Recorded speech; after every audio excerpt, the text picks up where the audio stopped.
Hello my dear students in our new episode of biology program for the third secondary grade. اهلا بكم ابنائنا وبناتنا طلاب وطالبات الثانويه العامه لحلقه جديده لماده البيولوجي. الحقيقه احنا النهارده هنعمل ريفيجن على شابتر 4 immunity in living organisms. هنحاول اول 5 دقائق كده نعمل ريفيجن على المين بوينتس بتاعه الشابتر كده. كان بيقول ايه التايتلز الكبيره كده او الاجزاء المهمه او النقط المهمه اللي محتاجها ان احنا نعرفها في الشابتر. وبعدين بقى هنبدا بقى الريفيجن بتاعنا بتاع المليون سؤال بتاع كل حلقه. بس طبعا الحلقه بتاعت النهارده صغيره شويه فمش هتبقى مليون سؤال يعني. هنبدا اول ريفيجن immunity in plants ونشوف ايه النقط اللي لازم ابقى عارفها في الاميونيتي in plant. حضراتكم قدامنا كده سلايد دلوقتي بتقول ان immunity in the plant divided into two main types. The first is a structural immunity, the second is a biochemical immunity. The structural immunity divided into two parts, pre-existing defenses as the epidermal cells and the cell wall. But the induced defenses includes the cork formation, the formation of tyloses, the deposition of gums, cellular immune structures, and getting rid of the injured tissue. لكن لما اتكلم عن biochemical immunity لازم اعرف انها 4 parts or 4 points. The first is the receptors, the second the antimicrobial chemicals as a phenol glycosides and the non-protein amino acids. But number 3 is the antimicrobial protein. Number 4 the inducible post-infection. دي النقط الأساسية اللي اتكلمنا عنها في البلانت immunity. لكن لما نشوف الهيومن immune system هنلاقي ان هو 6 points اقدر اعتبرهم. number 1 the lymphoid organs, number 2 و 3 و 4 leukocytes, number 5 assisting chemicals, number 6 antibodies. يبقى عندي lymphoid organs, number 2 the lymphocytes, number 3 the other white blood cells, number 5 the assisting chemicals, number 6 the antibodies. نشوف مين بقى الليمفويد اورجنز اللي بنتكلم عليها ونشوف ايه الحكايه بتاعه الليمفوسايتس. ناخد سمري كده سريع وبعدين ندخل في الاسئله. The lymphoid organs are divided into 6 organs. The first is the bone marrow, the second is the thymus gland, the third is the spleen, the fourth is the tone cells, number 5 pire patches, number 6 lymph nodes. طبعا عارفين كل واحد من الاورجنز ديت as a site, structure and function. طب لما اجي اشوف مين الليمفوسايتس، طبعا الليمفوسايتس form from 20 to 30% of the leukocytes or the white blood cells. The lymphocytes divided into B cells, T cells and the natural killer. The B cells formed and maturated in the bone marrow. T cells formed in bone marrow but not maturated and differentiated in the thymus gland due to the presence of thymosin hormone, and they differentiated into helper T cells, cytotoxic T cells, and also called the killer T cells. Number 3 suppressor T cells. يبقى ده كان أول نوع من الليوكوسايتس اسمها lymphocytes. لكن كمان عندنا other white blood cells or other leukocytes as a basophil, eosinophil, neutrophil, and the monocytes.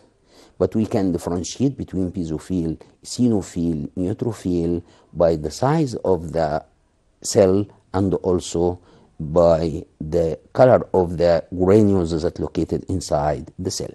تلاحظ كده ان السيلز بتاعت الايسينوفيل لها حجم معين، اللي اصغر منها شويه النيوتروفيل، اصغر شويه البيزوفيل، فاحنا بنعرف طبعا ان دول السيلز بعرفهم بالسايز and the color of the granules inside the cell. Assisting chemical substance as the chemokines, interleukins, complements and interferon. طبعا عارفين الكيموكاينز chemical substance attract the macrophages and the white blood cells to the site of the infection. عارفين الانترليوكينز act as a communication language between the cells of the immune system with each other and the cells of the immune system with the other body cells. عارفين الcomplements they a group of protein and enzymes that conjugated with the antibody to form the lysing of the coat of the parasites or the pathogens. Number 4, the interferon, which is secreted from the T lymphocytes, cells infected by virus and some of the macrophages. يبقى دول اللي بنقول عليهم assisting chemical substance.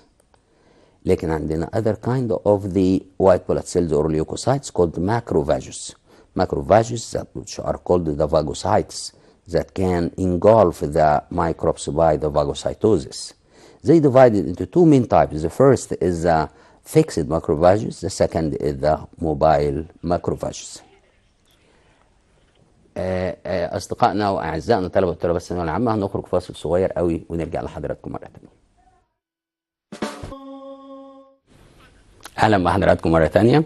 هنكمل مع بعضنا الريفيجن الصغير سريع كده اللي بنعمله على المين توبكس اللي موجودة في شابتر 4. كنا وصلنا لأن في حاجة اسمها antibodies. طبعا antibodies are differentiated into 5 groups: IgG, IgM, IgD, IgE, IgA. لكن اخد بالي ان الدياجرام بتاع the structure of antibodies ده مهم قوي، ان انا اعرف ان هو composite of two pairs of the polypeptide chains. The long are called heavy chain and the small or the light are called, or the small are called light chain. The presence of the antigen binding site, which is the part of the antibodies that can variable from one to another, so that's called the variable region, and the rest of the antibodies called the heavy chain. But the two polypeptide chains or two pairs of polypeptide chains are connected together by disulfide bond. يبقى دي كانت الانتي بوديز. لكن عندي ميكانيزمز اوف antibodies. antibodies دي ممكن تعمل ازاي؟ تعمل facing or combating or overcome the presence of the pathogen. Number 1, neutralization. Number 2, agglutination. Number 3, precipitation. Number 4, lysis. Number 5, the antitoxins or detoxifying. طيب يبقى دول كان الميكانيزم of antibodies. لكن الهيومن immune system in human being divided into two types or two parts. The first is the innate immunity. The second is the acquired immunity. The innate immunity divided into the first line of defense, the second line of defense. The first line of defense is the skin, thrombin, tears, mucus, saliva, and the acidic gastric juice.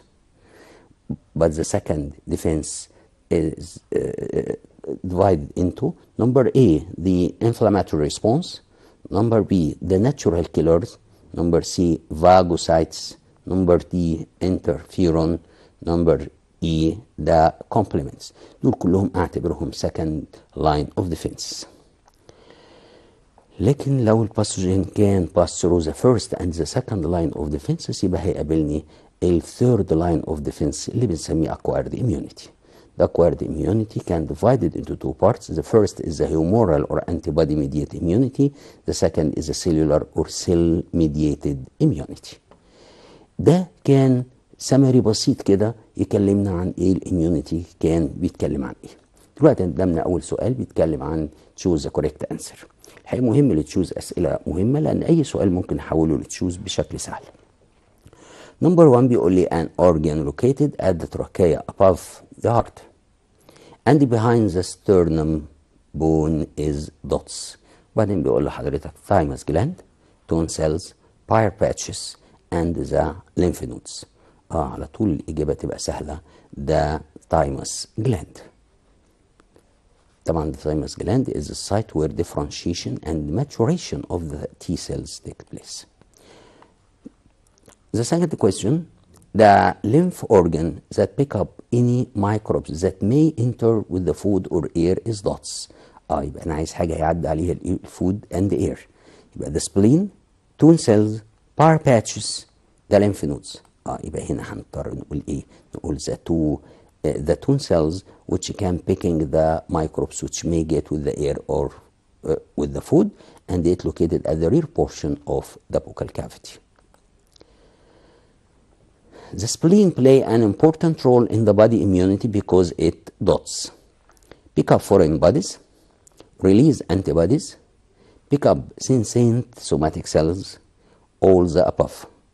طبعا المفروض ان السبلين ده بيعمل picking الفورين bodies which may carried on the lymph and it can pigment cells due to the presence of macrophages inside the cell. السؤال اللي قدامي بيقول لي bone marrow is present in the head of long bones as dots. مين long bones؟ clavicle bone, skull, heel and femur. طبعا هنا الإجابة femur is a long bone which has a head containing bone marrow responsible for the formation of RBCs, WBCs and blood platelets. Lymph organ located in the upper left side of the abdominal cavity is the spleen, tone cells, lymph nodes, Peyer's patches. طبعا lymph organs located at the upper left side of the abdominal cavity is the spleen.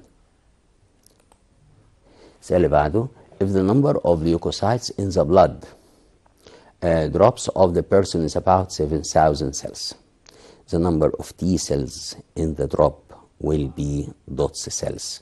وبعدين بيقول لي A 700 B 7000 C 1400 number D 2800. انا عايز اقول لكم ايه رايكم في السؤال ده. الحقيقه هو بيقول لي النمبر اوف ليوكوسايتس اللي موجوده في 1 دروب اوف بلاد 7000 سيلز، وعايز النمبر اوف تون سيلز اوف تي سيلز. معنى كده ان احنا عايزين نعرف الليمفوسايتس فورم اباوت كام من 20 ل 30. طب والتي سيلز بكام من الليمفوسايتس؟ 80%. يبقى معنى كده ان انا عايز اجيب النمبر ده يبقى تايمز، لو انا عايز 20 to 30 او اخليها 25.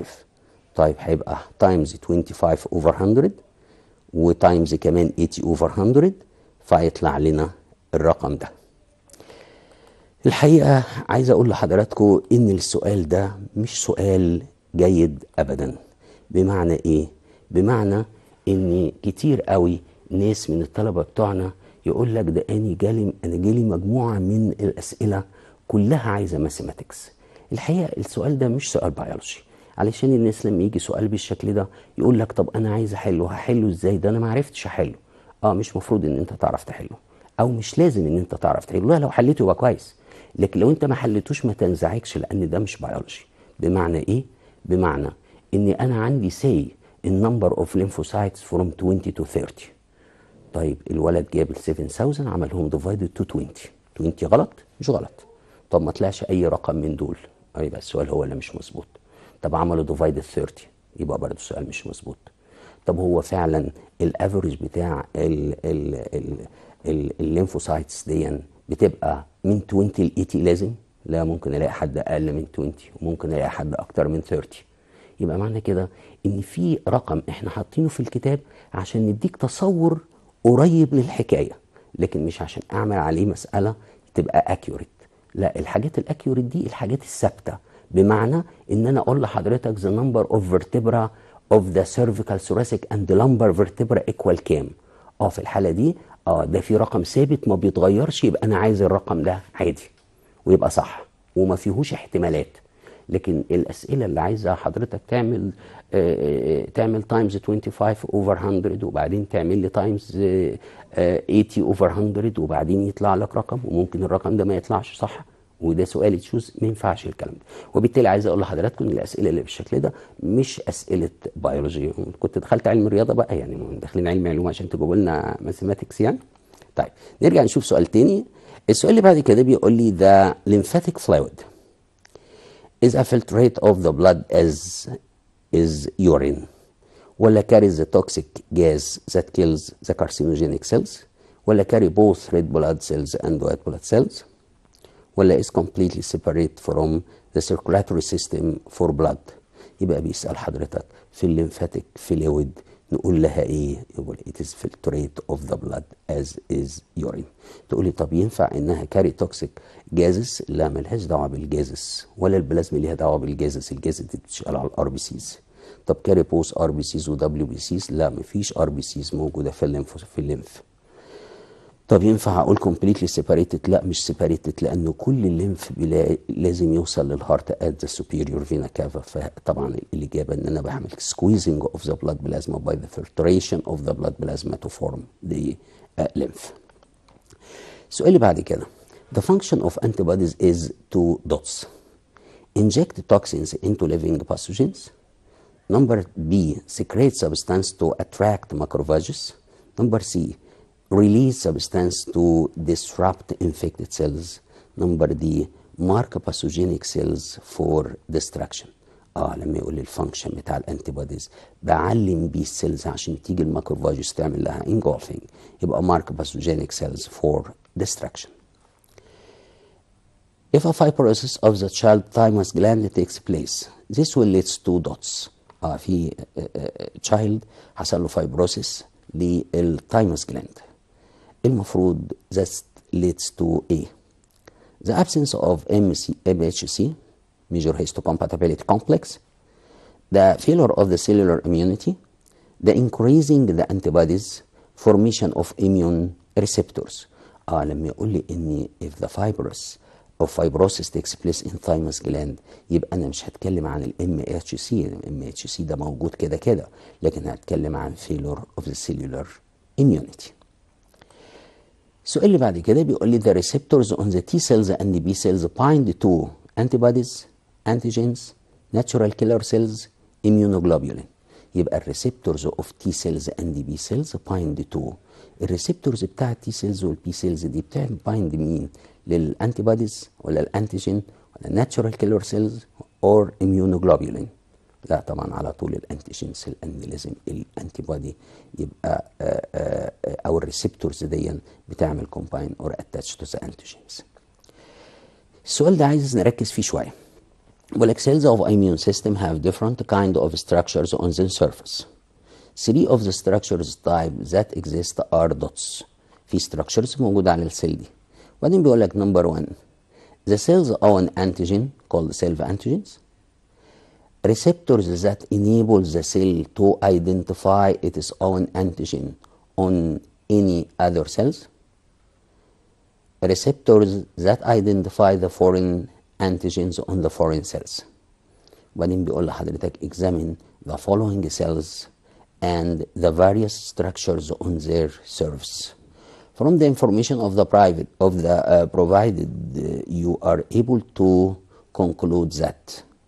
من الكلام اللي احنا قلناه ده بيقول لك the structure ده is a self antigen for the cell W ده. وبعدين السؤال اللي بعده بيقول لك ان الاستراكشر ده هو السيلف انتيجين بتاع الاكس. وبعدين التالت بيقول لحضرتك ان الاستراكشر ده هو السيلف انتيجين بتاع الواي.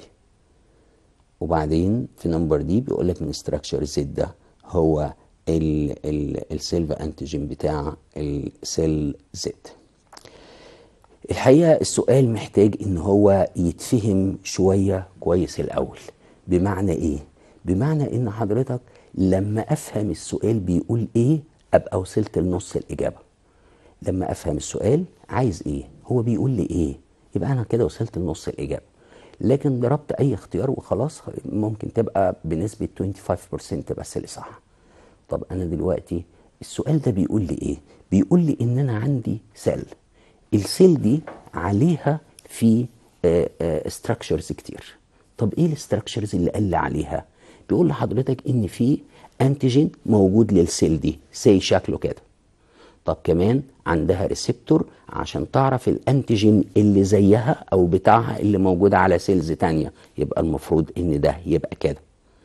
وعندها انتيجين تالت ده مش موجود عندها وما هواش ريسبتور او ما هواش انتيجين للانتيجين بتاعها او ما هواش كومبلمنتري with its antigen.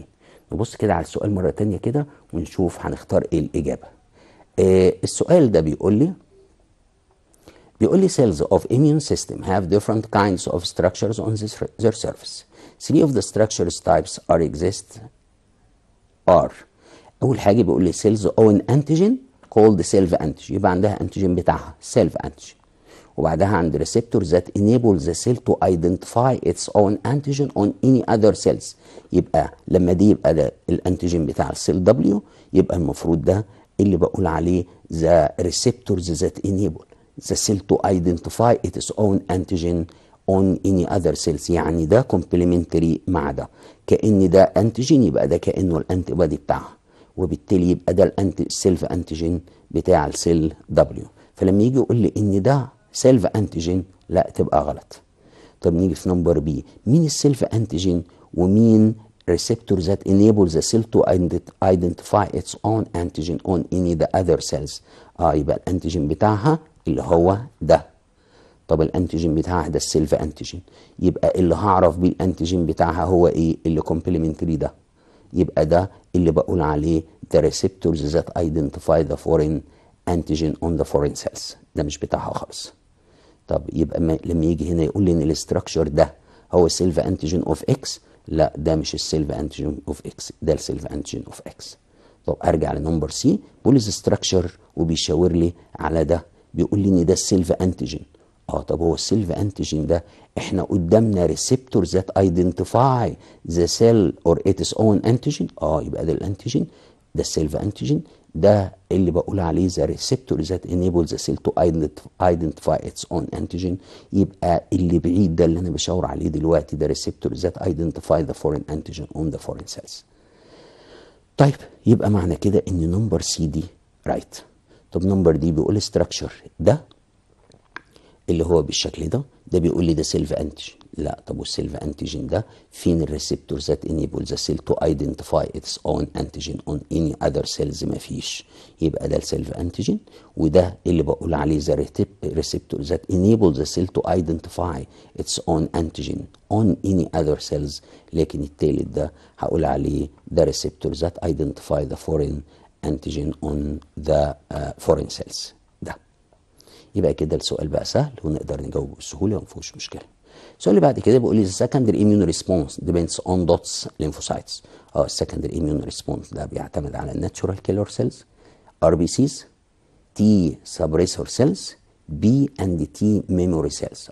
طالما secondary immune response يبقى عايز memory cells، يبقى B and T memory cells. السؤال اللي بعد كده بيقول لي a patient who can produce antibodies against some bacterial pathogen but not against viral infection probably has a disorder in his dots. في disorder في البي سيلز ولا البلازما سيلز ولا ماكروفاجس ولا تي سيلز؟ لما اقول ان البيشنت هو كان produce antibodies against some bacteria يبقى على طول انا بتكلم في التي سيلز،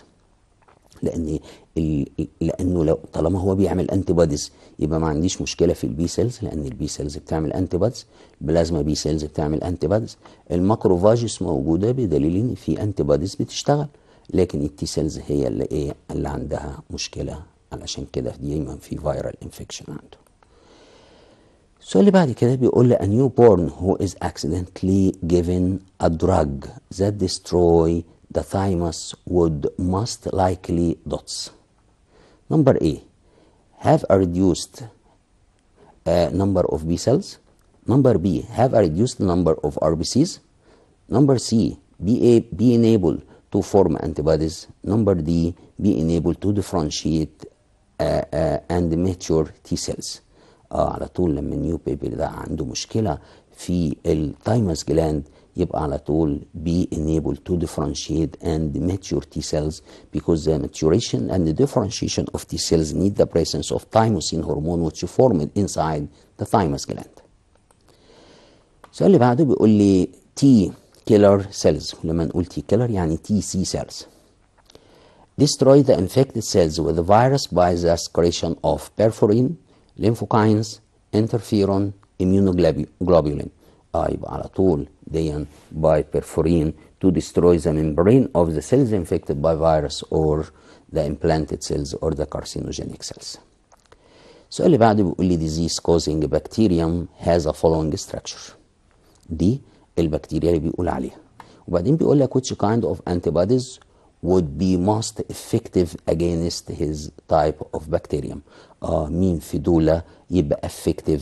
يبقى هنا لازم اخد بالي من شكل الانتيجين عامل ازاي علشان اختار للانتيجين ده الانتي بادي بتاعه. ده ينفع؟ لا ده ما ينفعش.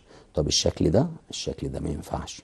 طب نمبر سي نمبر سي كمان ما ينفعش، يبقى على طول نمبر دي هو اللي فيت، لان احنا قلنا ان الانتيجين بايندنج سايت فيت with the shape of the antigen. السؤال اللي بعد كده بيقول لي from the non-biological sources that causes a disease for living organisms. مين non-biological؟ insects, protozoa, virus. disturbance in the surrounding environment. طبعا disturbance in the surrounding environment لأن ده مش living cell وهو عايز non-biological means non-living source. السؤال اللي بعده بيقول لي a disease causing bacterium has the opposite structure. في disease بتعمله بكتيريا بالستراكشر ده. Which kind of antibodies would be most effective against this type of bacterium؟ الديزيز اللي بتحصل بالبكتيريا دي للبكتيريا اللي بالشكل ده بيقول لك مين الانتيبودي بتاعها من دول؟ A or B C D. طبعا زي ما حلينا السؤال اللي فات كان إجابة السؤال اللي فات يسهل لي قوي السؤال ده، يبقى على طول هنا هتبقى الانسر نمبر سي لأن الانتيجين بايندنج سايت هنا fit with the shape of the antigen. السؤال اللي بعده بيقول لي swelling the cell wall is considered a way of dot's immunity in the plant. وبعدين بيقول لي pre-existing structural in the plant occurs by man biochemical cellular immune structure. يبقى السويلنج اوف سيل وول ده اعتبره ايه في دول؟ ده اعتبره cellular immune structure لان ده ما هوش pre-existing structure. لو سيل وول اوكي، لكن ده حصل له سويلنج يعني حصل بعد الانفكشن. السؤال اللي بعد كده بيقول لي antibodies of different classes IgM, IgG, IgA, IgD and IgE differ from each other in the way they are produced, their heavy chain structure, the type of cell that produce them, number D, the number of carbohydrate subunit they have. باختصار هو احنا ليه قلنا اي جي ام واي جي جي اي جي اي اي جي دي اي جي اي؟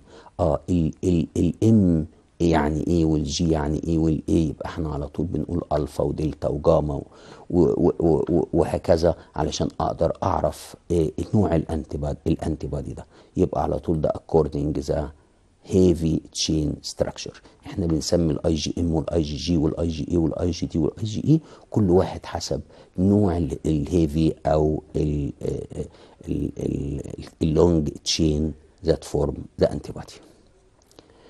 All the following are ways of the biochemical immunity in the plant except كل دول biochemical ما عدا حاجة واحدة. The presence of receptors, production of antimicrobial protein, inducible post-infection, deposition of gum.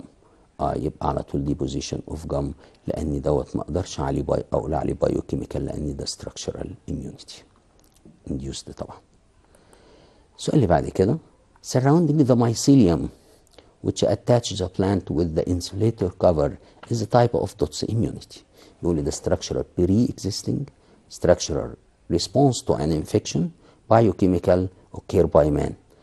لما يقول لي ان الميسيليوم that surround the fungus to prevent its spreading inside the plant يبقى على طول بقول the structural response to an infection. السؤال اللي بعد كده cephalosporin represent an example of dots that kill the pathogen. فاكرين الكانوفينين and cephalosporin اللي كنا بنقول عليهم ايه؟ بنقول عليهم نون بروتين امينو اسيدز. دي امينو اسيدز ما بتدخلش في الاستراكشرال بروتين عشان كده بنقول عليها نون كودون امينو اسيدز.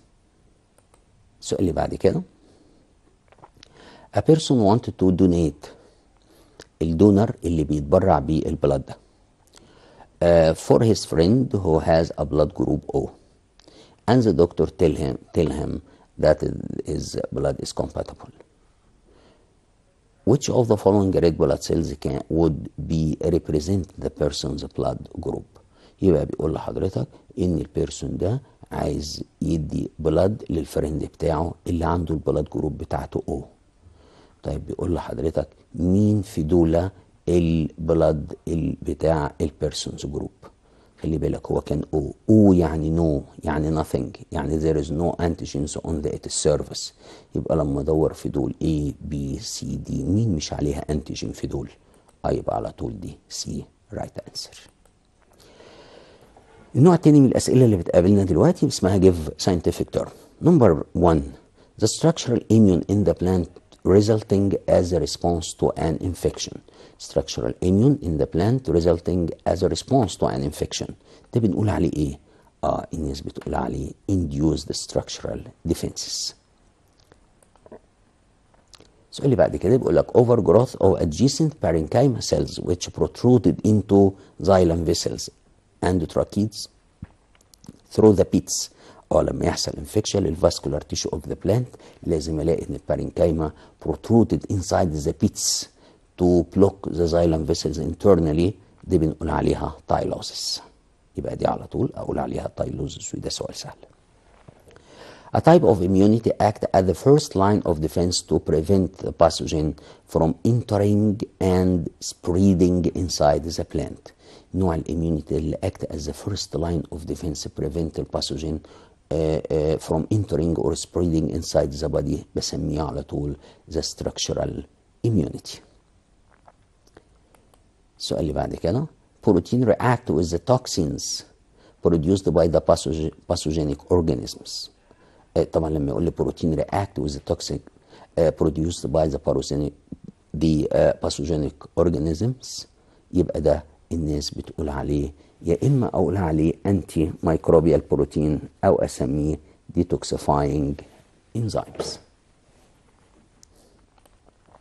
السؤال اللي بعد كده بيقول لي toxic chemical compound not enter in the structure of the protein in the plant and act as a protective substance for the plant against the pathogens. مين بقى الكومباوند اللي بيقول عليه ان هو not enter in the structure of protein؟ يبقى بيتكلم في امينو اسيدز. طب الامينو اسيدز اللي ما بتدخلش بروتين يقول عليها نون بروتين امينو اسيدز. فاكرين زي ايه؟ سيكانوفيناين اند سيفالوسبورين. السؤال اللي بعد كده بيقول لي the resistance of the body to the pathogens that infected the body before. بيقول لحضرتك ان لما اعمل resistance of the body against the pathogens that may or that infect the body before يبقى الناس بتسمي ده the acquired immunity. يعني جات له immunity بعد الانفكشن يبقى دي نقول عليها acquired وبنقول عليها specific وبنقول عليها compatible. السؤال اللي بعد كده a series of specific defense mechanism by the lymphocytes which resist the pathogen. Series of specific defense mechanism by lymphocytes which resist the pathogen. الناس دي تسمي ده the immune response. السؤال اللي بعد كده بيقول لي a type of immunity defense defends the body against the antigen, pathogen and the toxins that represent in the body fluids by producing antibodies. مين التايب اوف immunity ده اللي بيعمل defense يعني يعمل resistance او allow the body to overcome the antigen or pathogen or toxins that present the body in the body fluid. خلي بالك by producing antibody. يبقى على طول ده بيتكلم عن حاجه اسمها antibodies يبقى in fluids as a blood and lymph. يبقى على طول الاميونيتي ديت الناس بتسميها humoral or antibody mediated immunity. السؤال اللي بعد كده بيقول لي a type of acquired immunity defense pathogens present in the blood, plasma and lymph. مين التايب of acquired immunity defenses pathogen present in the blood, plasma and lymph؟ نوع الاكوايرد immunity ده برضو عشان ده في البلازما والليمف زي ما قلنا يبقى by antibodies يبقى اقول عليه humoral or antibody mediated immunity. An organelle secreted by the macrophages digest the antigen into fragments. بيسأل عن organelles inside the macrophages or inside the cell. طبعا الاورجانيل ده عشان دايجست انتيجين يبقى كونتين دايجستيف انزيمز. يبقى كده الاجابه بقت سهله على طول لايزوسوم. السؤال اللي بعد كده lymphocytes carry receptors CD19 2021 present on its outer surface. مين الليمفوسايتس؟ هي الليمفوسايتس A B و T وناتشورال كيلر. طبعا فاكرين السي دي 19 2021 يبقى على طول ده اقول عليها بي ليمفوسايتس. chemicals secreted by the activated helper T cells to activate the B cells. من الكيميكال سبستانس اللي تطلع من التي عشان تعمل اكتيفيشن للبي سيلز على طول اسمها انترليوكينز. السؤال اللي بعد كده a non-specific defense mechanism in the area of the injury as a response to damage of tissue caused by the injury or by the infection. non-specific defense mechanism ده مهم قوي عند الانجوري او لما يحصل infection او يحصل slash in the skin على طول الناس بتسمي ده inflammatory response.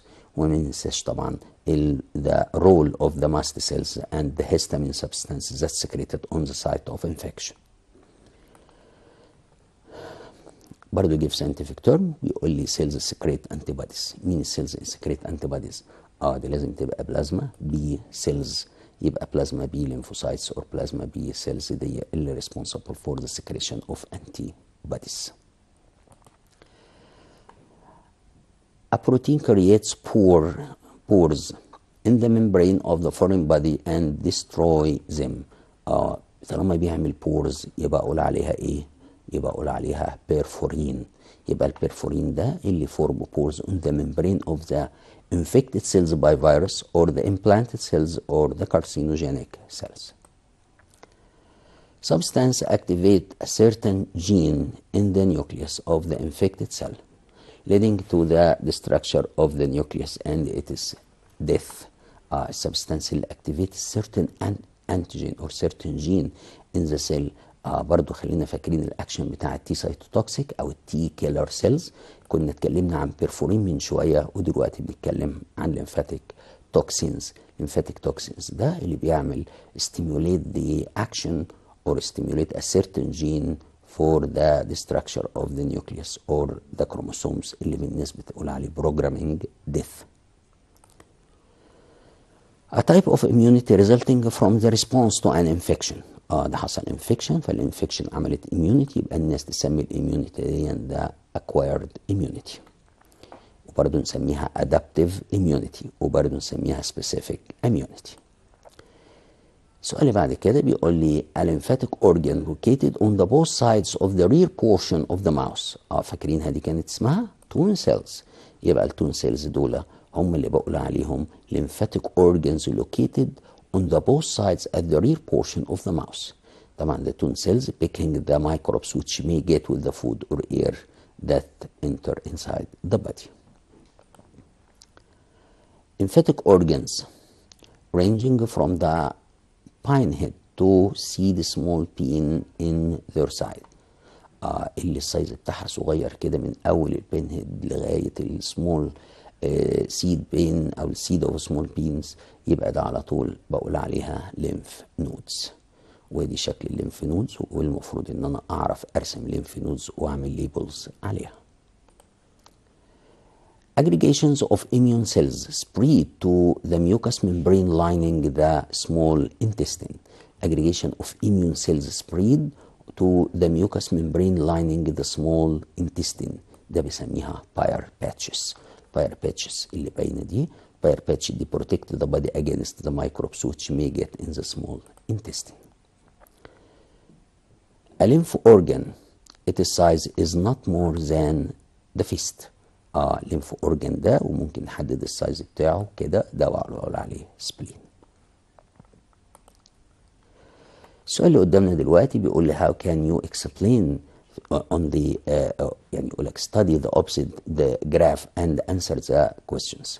الجراف اللي قدامي ده عامل لي تي هيلبر سيلز عاليه اهي، وبعدين تي سايتوتوكسيك عاليه اهي، وبعدين تي سبريسور قليله. لما تبدا تزيد التي اس الاقي التي سي والتي اتش قالوا.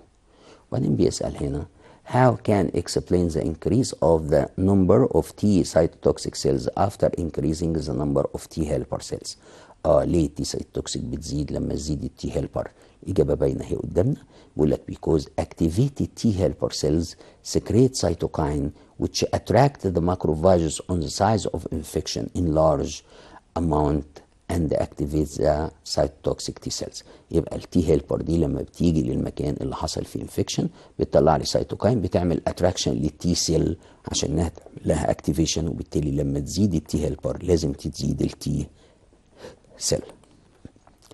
السؤال اللي بعد كده بيقول لحضراتكم What is the name of the substances that are secreted by the T helper TC and the TS cells؟ كل واحدة من دول بتطلع ايه؟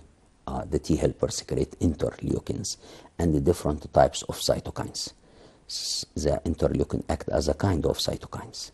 Number TC or the TC cells that secrete perforin and lymphatic toxins.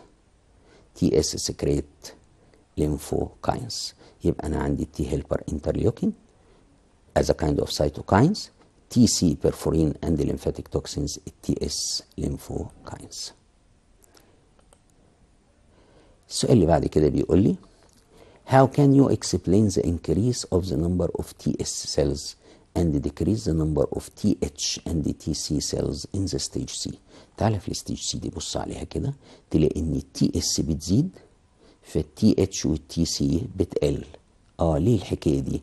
يبقى الاكشن هنا مع التي اس، يبقى because of destroying the antigens or because of destroying the antigen or after destroying the antigen, the T suppressor cells increase the secretion of lymphokines which suppress or inhibit the immune response or stop it.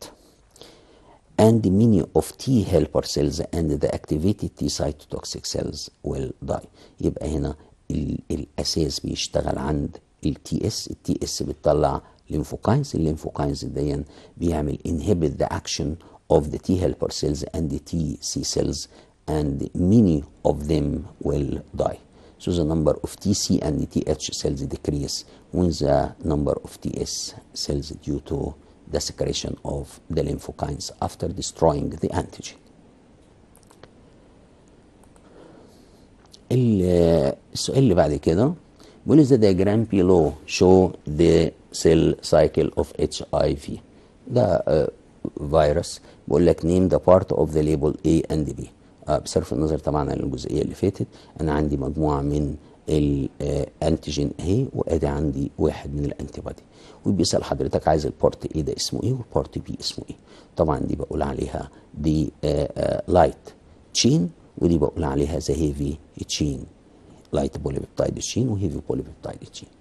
ولما يجي يسالني which of antigen will attach to the antigen binding site ابص على طول على الشكل بتاع الانتيجين بايندنج سايت ده شكله ايه؟ شكله كده، يبقى انا هدور مين في دول fit on the antigen binding site، هبص الاقي الشكل ده هو اللي fit to the antigen binding site. يبقى طبعا الاجابه A light polypeptide chain، B heavy polypeptide chain، لكن الانتيجين هيبقى 4 ده اللي fit to the antigen binding site. هنا بيقول لي what's meant by hypersensitive response. يعني ايه hypersensitive response؟ The hypersensitive response is one from the structural immune as a response to an infection of the plant. Will the plant kills some tissues to prevent pathogen to spread to the surrounding tissue so the plant can get rid of the pathogen by the death of the injured tissue. يعني في ورقة في البلانت حصل لها infection، ممكن الانفكشن ده يحصل له increase and spread inside the plant، يبقى البلانت هنا ممكن ان هو يعمل removing or cut or kill the infected tissue to prevent the spreading of the pathogen and increase the pathogen and spreading it inside the plant.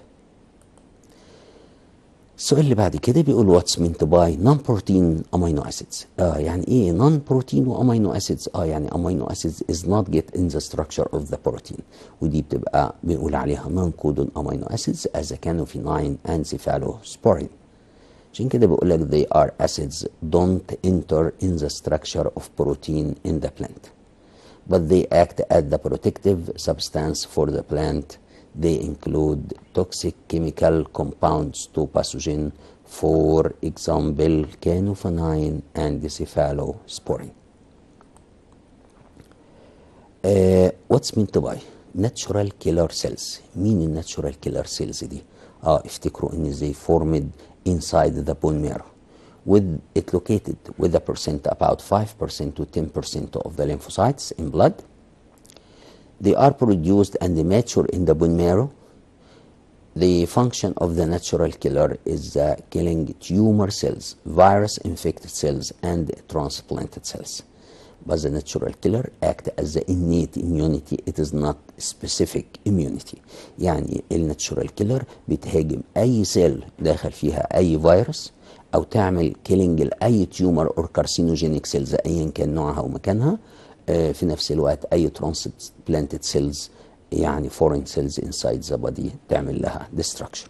يبقى عشان كده الناتشورال كيلر دي ما بقولش عليها انها سبيسيفيك او اكوايرد، لا دي على طول دي انيت immunity or natural or non-specific immunity.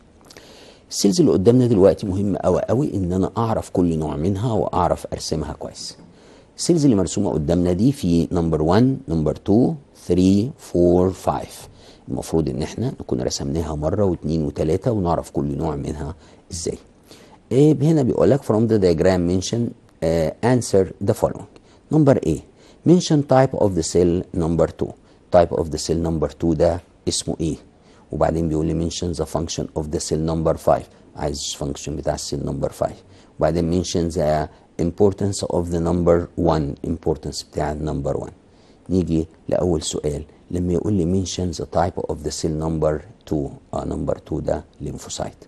lymphocyte يعني ايه؟ يعني ممكن تبقى B، ممكن تبقى T cells، وممكن تبقى natural killer كمان. لكن لما يجي يقول لي mention the function of the cell number 5. cell number 5 دي بتبقى ايه؟ cell دي neutrophil. neutrophil دي struggle the infection especially the bacterial infection. لما يبقى في بكتيريا بتقدر تعمل لها engulfing and picking the bacteria at the site of infection. mention the importance of the cell number 1. importance بتاع السيل نمبر 1 اللي هي ايه؟ طبعا السيل نمبر 1 دي نوع من الفاجوسايتس. فاجوسايتس دي destroy the foreign bodies and change into phagocyte cells when needed and engulf the foreign organism وتعمل engulfing or